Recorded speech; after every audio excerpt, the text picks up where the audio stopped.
네, 여러분 안녕하십니까. 오늘은 2024년 6월 20일 목요일입니다. 제가 며칠 전에요, 우리 그 국민학교 동창들 그 모임이 있어가지고 그 노량진 수산시장을 한번 찾았습니다. 그 노량진 수산시장을 제가 갔다 온 지가 굉장히 오래됐죠. 거의 한 10년 이상도 더 된 것 같은데, 물론 뭐 젊었을 때는 뭐 아이들 데리고 가끔 들리긴 했습니다만은, 그 새로 짓고 난 다음에는 처음 갔습니다. 그쪽 약속을 정하고 이제 그 옛날 기억으로는 그쪽에 주차장이 좀 협소하고 좀 복잡해서 차를 그냥 두고 전철에 올랐습니다. 근데 이제 그 저는 이제 제 생각에 그 노량진 그 전철역이 지상에 있죠. 지상에 있으니까 이제 그 지상에서 내려서 계단을 내려와 가지고 노량진 수산시장 가려고 그러면 지금 그 굴다리를 지나서 수산시장 갔다는 이제 그런 기억이 있어서 그렇게 가면 되겠구나 하고 이제 전철을 이제 탔습니다. 6호선인가 하여튼 그랬으니까 그 노선 자체가 이제 틀리니까 거기서 한참 이렇게 좀 거리가 상당히 좀 높았어요. 이렇게 뭐 그 지상까지 올라오는데. 그래서 이제 그 안내판이 이제 그 지시하는 대로 이제 따라 나와가지고 이제 생각이 밖으로 나가서 그 옛날 생각을 하면서 시장까지 가려고 하면 상당히 좀 거리가 있겠구나, 이제 이런 생각을 하면서 이제 지상으로 올라왔죠.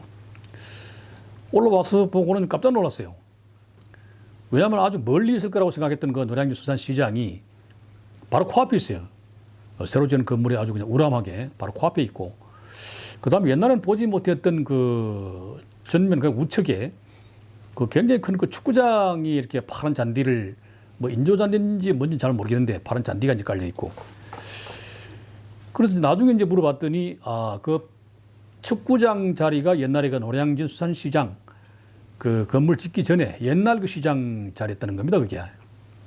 그래서 거기서 이제 1층에서 이제 그 여러 횟집들을 들려가지고 그 이제 생선 살아있는 걸 화려를 몇 마리 이제 선택을 해서 이제 주문을 하게 되면은 2층에 이제 그 이렇게 장소 빌려주고, 그런 건 옛날에 있었죠. 장소 빌려주고 이제 하는 그런 집에 가서 이제 그 맛있게 먹었던 그런 기억이 있는데,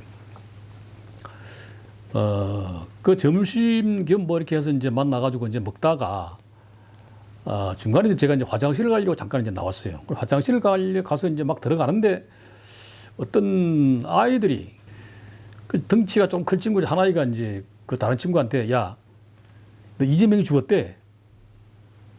그랬더니 그 작은 아이가, 뭐 이재명이 죽어? 거짓말 하지 마. 그랬더니 그 큰 아이가 다시, 아니야, 정말이야. 진짜 죽었어. 죽었다고 조금 전에 방송에 나왔어. 시침을 뚝 떼고 그렇게 얘기를 하더라고. 그러니까 이제 저도 그 화장실 따라 들어가다가 갑자기 처음 듣는 이야기니까 걔한테 이제 물었죠. 야, 이재명이 정말 죽었다고? 그랬더니 이제 이 녀석이 힐끗 쳐다보면서, 거짓말 좀 해가지고 친구 좀 놀려 먹으려고 했더니 나들통 났네. 그러면서 이 자식이 그냥 웃으면서 화장실로 이제 들어가더란 얘기지. 그 이야기를 듣고, 야, 우리 5학년이에요. 초등학교 5학년이라는 겁니다. 그래서, 야, 저 생각에, 아니, 우리가 초등학교 다닐 때는 커녕 중학교 다닐 때도 뭐 정치에 대해서는 우리가 전혀 몰랐었는데, 요즘은 초등학생들도 이 정치에 대해서 이재명이가 어떤 존재고, 이재명에 대해서 뭐 어떤 이야기를 들었길래 저런 얘기를 하나, 저런 관심을 가지고 있나, 친구들을 친구를 놀리기 위한 하나의 그 어떤 그 방법으로서 정치인 이야기를 꺼내나.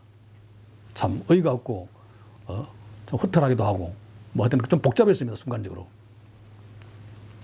우리가 좀 텔레비를 켜면은 모든 그 방송에서 거의, 특히 종편에서는 거의 대부분의 비슷한 사람들이, 소위 평론가라고 하는 사람들이 나와가지고 오늘은 이 방송, 뭐 오늘뿐만이 아니고 이 시간에 이 방송, 또 몇 시간 후에 또 저 방송, 또 몇 시간 후에 다른 데 들어보면 또 그 방송, 계속 이렇게 로테이션을 해가면서 똑같은 소리 합니다.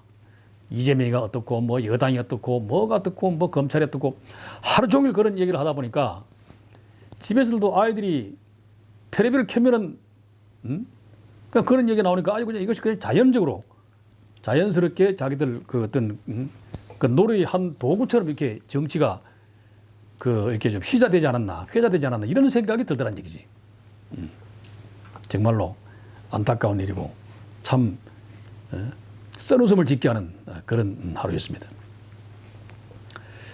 지금 이제 여당 국민의힘 여당에서 이제 당 대표를 선출하기 위해서 여러 사람들이 지금 동분서주하고 있고 또 몇몇 사람들은 이런저런 이야기로 서로 뭐 구설수에 오르기도 하고 또 뭐 하여튼 이런저런 입방아들을 짓고 있는 그런 상태입니다. 제가 볼 때는 말이죠. 우리 뭐 야당도 마찬가지입니다만 지금 뭐 특히 이제 여당 같은 경우는 여당에서 그동안에 정권을 뺏기고 아주 폭망을 했던 때가 몇 번 있었죠. 그것이 이제 특히 이제 박근혜 정부 때인데 저는 그렇게 생각합니다. 박근혜 정부 때 소위 이제 친박이니 비박이니 해가지고 친이냐 친박이냐 이렇게 해가지고 굉장히 서로 알력을 심하게 서로 다투었어요. 그러다 보니까 이게 뭐 서로 한 지붕만 쓰고 있는 거지 완전히 그냥 생각은 그냥 따로 흩어져 있으니까 그러다가 결국은 최순실 사건으로 인해 가지고 박근혜가 대통령직을 유지를 못하고 탄핵을 당하는 그런 결과에 이르기까지도 결국은 여당 쪽에서 많은 수의 의원들이 박근혜 대통령의 탄핵을 찬성을 하는 이런 아주 그냥 역사의 큰 오점으로 여당의 역사, 대한민국 역사 그게 아주 굉장히 큰 오점을 남기는 이런 행동을 저지르고 말았는데 그때 만약에 여당에서 뭐 친박 친이 이런 거 다 떠나가지고 그래도 우리가 같은 여당의 대통령인데 우리가 이거를 야당의 주장대로 찬성을 할 수 있느냐 이런 생각을 가졌더라면은 그 후에 문재인 정부도 들어서지 않았을 것이고 또 그렇다면은 이렇게 문재인 정부에서 나라를 이렇게 어지럽게 해놓은 이런 일도 없었을 것이고 그렇게 해서 순탄하게 오늘에 이러지 않았을까 하는 그런 생각을 하게 됩니다. 당대표 선출을 놓고 또다시 윤석열계냐 또는 뭐 아니냐 이렇게 해가지고 또 지금 떠들고 있어요. 또다시 계파 정치를 하려고 한다. 이런 생각을 떨쳐볼 수가 없다는 것이죠. 지금 국민들은요, 친윤 뭐 이런 거 관심 없어요. 국민들을 위해 가지고 진심으로 어떤 사람이 나와가지고 당 대표를 잘 이끌어서 대통령이 일을 제대로 할 수 있고 또 야당의 저런 어떤 입법 국회의 어떤 저런 만행을 잘 저지하고 또 이런 사실들을 우리 국민들한테 잘 알 수 있는 사람이 누구냐 이게 중요한 것이지 친윤이면 어떻고 아니면 어떻고 그게 무슨 관계 있습니까? 또다시 지금 이런 주장들을 하고 이런 말들을 입 밖에 꺼내고 이렇게 하면 또 나라가 또 망하고 또다시 이 당대표가 누가 되든 간에 또 문제가 생긴다 이런 얘기입니다.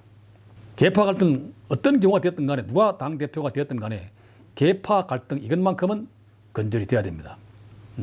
돼야 되고 뭐 어떤 지금까지 그 정부를 이렇게 보면은 그 정부가 성공했던 정부는 보면은 당과 그 대통령이 서로 합심해서 잘 협력을 했을 때 그랬을 때 이게 성공을 한 그런 경우들이 많아요.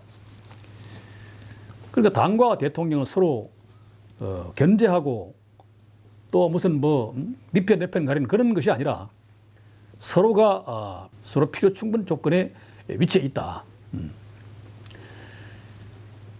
저는요 결혼식을 하는 사람들 신랑과 신부에 대해서도 그런 얘기를 많이 하지만은 이 여당과 대통령과의 관계에서도 저는 그런 얘기를 많이 합니다. 여당이 어떤 대통령이 어떤 일을 하고자 할 때 그것이 법적으로 문제가 있어. 또는 야당이 협조가 필요해. 그러면 이것을 여당이 이걸 풀어줘야 된다는 얘기죠. 법이 미비한 것은 서로 만들고 또 법이 미진한 것은 수정을 하고 그렇게 해가지고 야당과 잘 협조를 해서 그렇게 해서 대통령이 하고자 하는 일을 잘 받들고 또 잘 이렇게 좀 도와주고 하는 것이 여당의 역할이 아니냐. 그렇게 했을 때 국가가 또 여당이 다음 정권을 기대할 수 있고 또 다음에 국회의원 선거라든가 또는 지방자치단체 선거라든가 이런 것들을 말하자면 우리가 원하는 대로 잘 이끌고 나갈 수 있는 것이지 서로 책을 지고 서로 경계하고 이렇게 해서는 절대로 안 된다는 얘기입니다.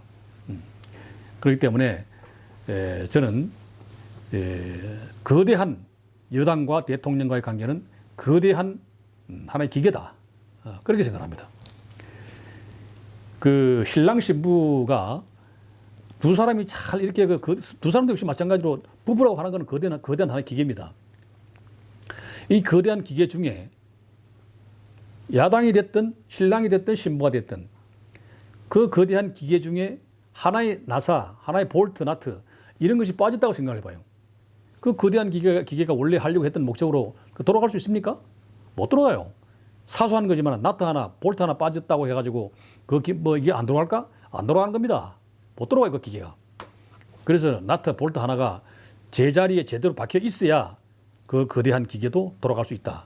이런 의미인데 부부가 결혼을 해가지고 신랑 신부가 서로 자기 할 일을 자기 역할을 제대로 하고 그렇게 했을 때 이 부부라고 하는 이 어떤 그런 인생의 평탄한 그 길들이 말하자면 주어지는 것이지 꽃길이 주어지는 것이지 여기서 남편은 남편대로 또 와이프는 와이프대로 이렇게 각자가 행동하고 생각이 서로 틀리게 되면은 이 기계 안 돌아가는 겁니다. 그와 마찬가지로 정치도 마찬가지다. 대통령의 생각, 여당의 생각 이것이 서로 잘 맞고 잘 조합이 되고 서로 필요 충분한 조건이 되고 또 이 중에서 볼트 나트의 역할이 되고 이렇게 했을 때 원래의 그 목적 자체가 그로 인해서 잘 굴러가야만 그로 인해서 국민들이 편안한 삶을 누리게 되는 것이 아니냐 이런 생각을 하게 되는 것입니다.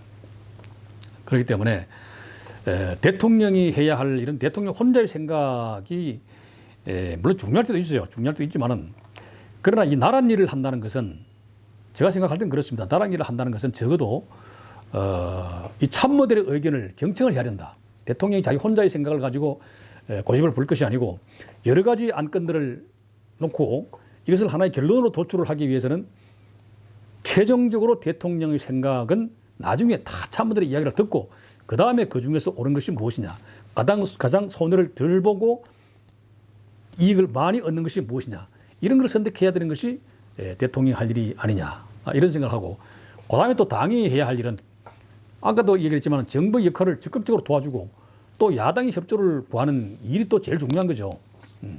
또 오직 국민을 위한 정치만이 여소야대의 난관을 극복할 수 있다 이렇게 생각을 합니다.